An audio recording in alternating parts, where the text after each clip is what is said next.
Ne uităm la calendar aproape în fiecare zi, dar cred că rareori ne gândim la el ca la o arhivă. Fiecare zi, absolut fiecare, e de fapt o poartă către povești incredibile, povești care au modelat credințe și lumi întregi.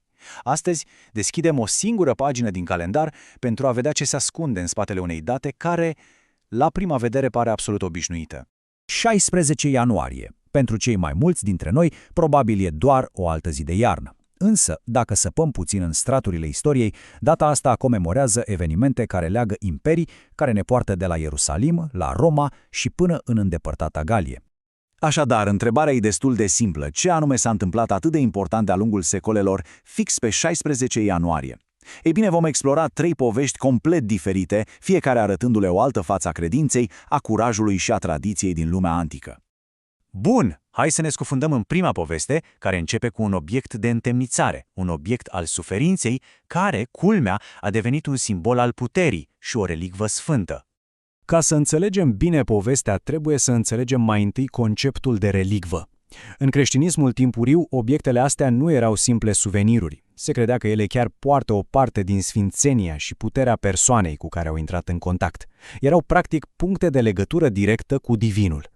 Scena ne duce direct în Cartea Faptele Apostolilor. Petru, una dintre figurile centrale ale noii credințe, e arestat de regele Irod Agripa.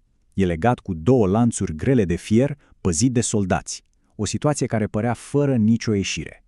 Și exact aici intervine miracolul. În toiul nopții, un înger apare în celulă, îl trezește pe Petru și îl scoate afară din închisoare.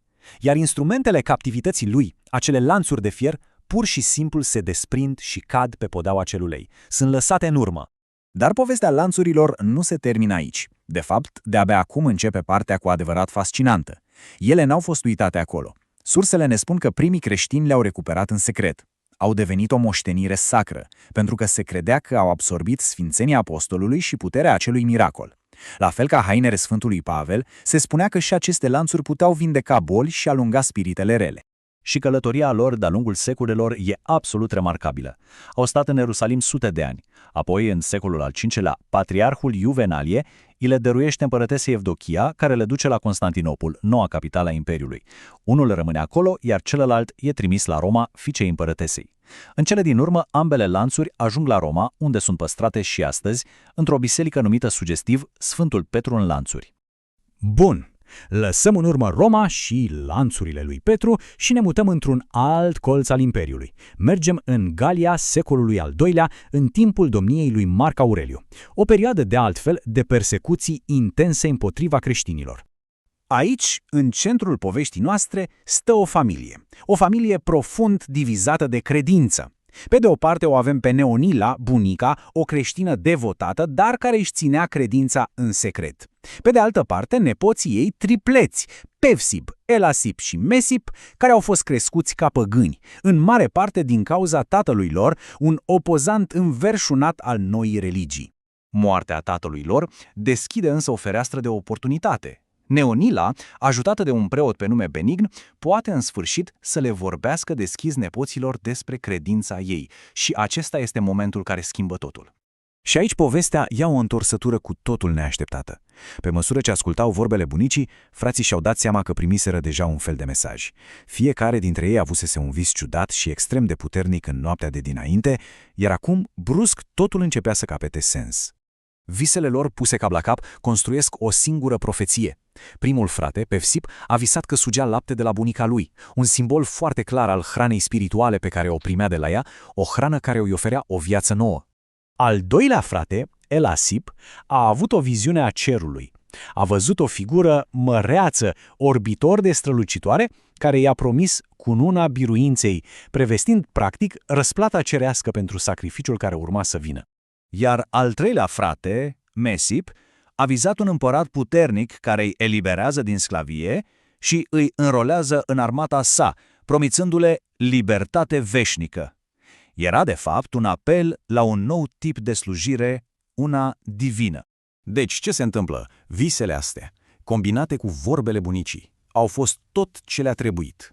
Convertirea lor a fost instantanee și totală, iar primul lor gest după botez a fost unul de sfidare publică. Au poruncit distrugerea imediată a tuturor idolilor păgâni din casa lor. Evident, fapta lor nu a trecut neobservată. Au fost aduși imediat în fața judecătorilor romani.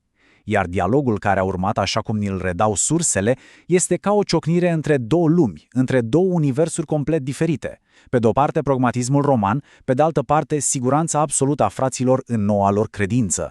Văzând că nu reușesc cu amenințările, judecătorii au încercat o tactică psihologică. Au chemat-o pe Neonila, pe bunică, gândindu-se că ea, o femeie bătrână, se va speria și o să-și convingă nepoții să renunțe, doar ca să le salveze viața.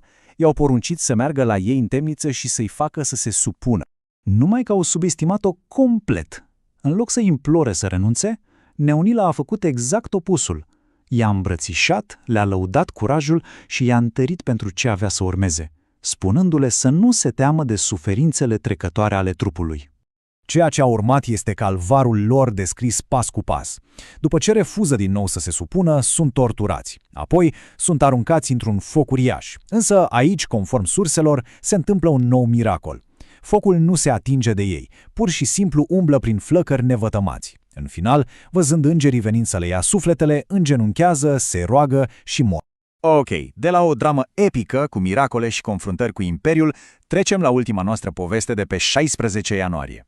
O poveste mult mai tăcută, dar nu mai puțin puternică, petrecută tot în secolul al II-lea.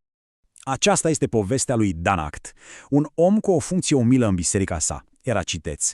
Când păgânii au dat navală, primul ei gând nu a fost să-și salveze viața, ci să-și facă datoria. A luat obiectele sfintele bisericii și a fugit ca să le pună la adăpost, dar a fost prins. A fost pus în fața unei alegeri simple, să aducă jertfă zeului Dionis sau să moară.